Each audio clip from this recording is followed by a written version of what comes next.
Good morning. My name is Jason Smart for the Kyiv Post. Today we have Steve Moore. Steve worked in the U.S. Congress for a number of years, including Republican leadership. Today he's leading the Ukraine Freedom Project in Kyiv. And he's here to talk to us about what is going on in the U.S. Congress, how much is the U.S. really spending in Ukraine, and is that really a good use of U.S. tax dollars?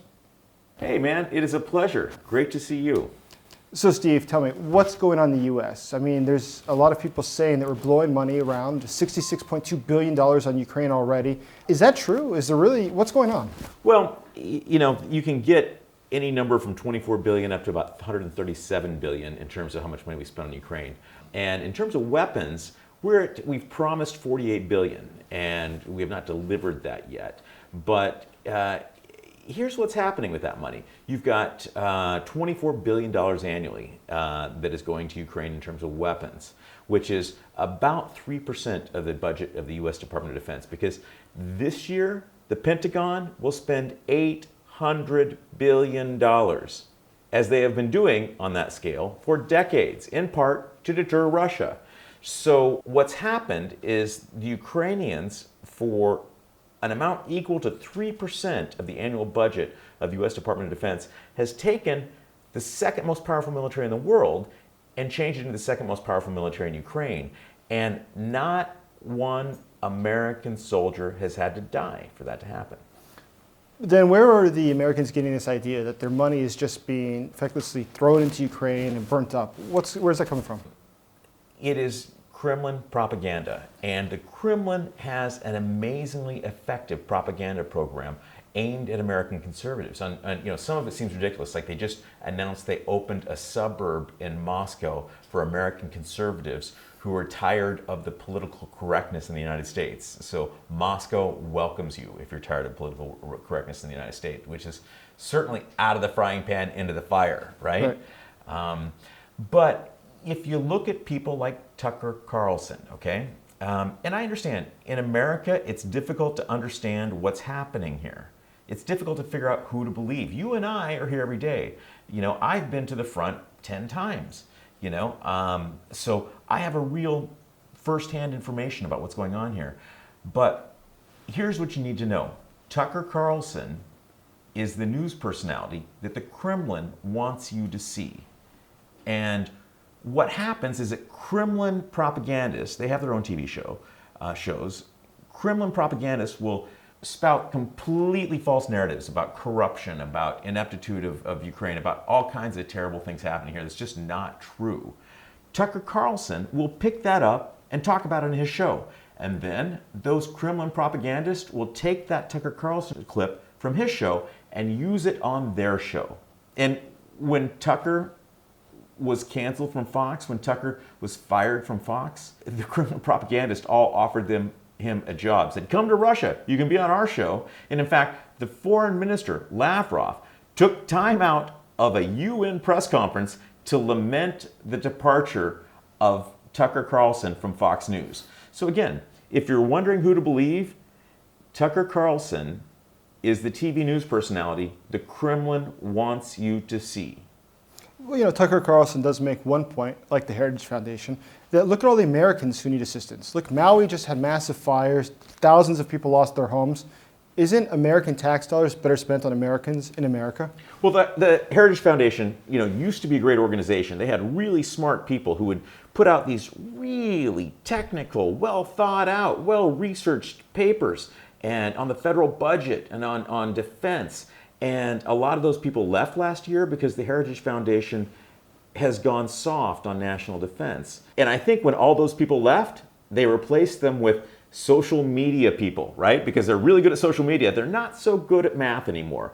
Because if you look at how much money is being spent on Ukraine, it's a significant amount of money. It's in the $50, $60 billion range. But when you look at that in the context of the entire federal budget, the budget request from the president for this year, 2024, this coming year, is $6.9 trillion. $6.9 trillion, which means that all the Ukraine spending is about 0.3% of the spending of the federal government. So you can spend that money on stopping the Russians, and you can spend money on Maui. You can do both. And it doesn't even make a dent in the overall federal budget. So it's a false choice. It's Maui or Ukraine. We can do both. Again, it's the Heritage Foundation trading out smart policy people for talented social media people. And it is a false choice.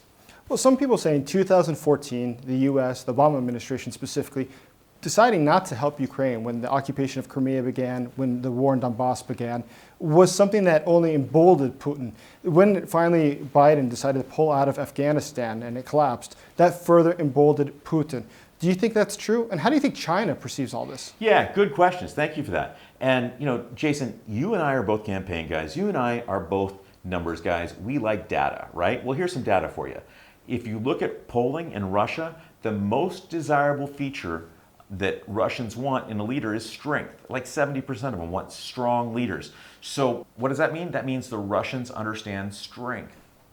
And so when they go into Georgia and they get no pushback, when they go into Crimea and there's no negative feedback, when they go into Donbass and there's no significant negativity for them for that, they think, game on, let's keep going. So that's what's happened. Now, what is China looking at? China's looking at this. China's looking to say, because China wants Taiwan. Xi Jinping wants Taiwan.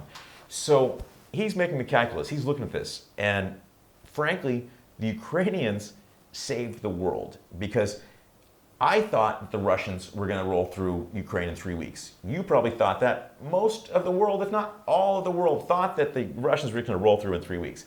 Now, had they done that, we would not be talking about a war in Ukraine. We would be talking about a war in Taiwan, because Xi Jinping would have been emboldened to take Taiwan.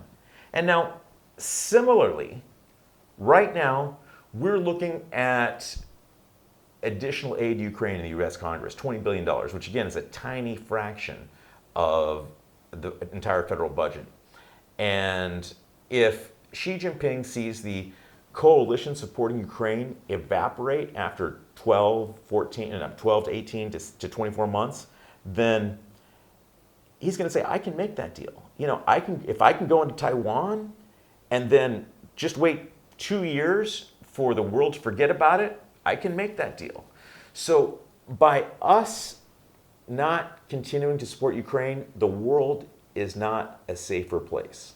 So if there's one thing you'd like Americans to know about the spending here in Ukraine, what would it be? What would you like the average American to understand about the war here? Listen, I've been to 60 countries. I've worked professionally in like 12 countries. This is my 5th war zone, 6 if you include Congress. And this is the best use of U.S. taxpayer dollars that I have seen. And again, you've got the UK Ministry of Defense says that they estimate Putin's warfighting capacity has been degraded by 50%. And that is for an amount equal to 3% of the annual budget of the U.S. Department of Defense. And so Ukraine is winning. It's going slowly right now, but they're winning. Our money is making a difference. And our longtime foe, Russia, is being degraded at a faster rate by the Ukrainians than anything we have done for decades. And we have spent billions and billions and billions of dollars to deter Russia for decades.